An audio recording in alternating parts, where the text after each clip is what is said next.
வரத்து குறைவால் காய்கறிகளின் விலை அதிகமாக உள்ள நிலையில் லாரிகள் காலவரையற்ற வேலை நிறுத்தத்தால் மேலும் உயரக்கூடும் என பொதுமக்கள் தெரிவித்துள்ளனர்.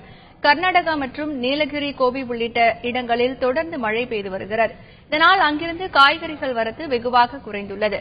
இதனால் சென்னை கோயம்பேட்டில் உள்ள மொத்த காய்கறி சந்தையில் சில காய்கறிகள் விலை கிலோவிற்கு ரூபாய் 70 வரை உயர்ந்துள்ளது.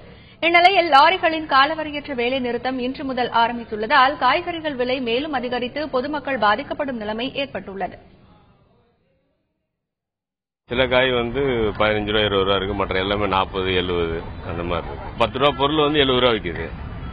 இப்போ இப்படியே சைக்கிள் திருப்பி டெவலப்மெண்ட் ஆகும்போது இன்னும் அதிகமாக நடுத்தர மக்கள்லாம் ரொம்ப பாதிப்பாங்க. இப்பவே இது ஸ்டாக் கம்மியாக தான் இருக்குன்னு சொல்லிக்கிறாங்க.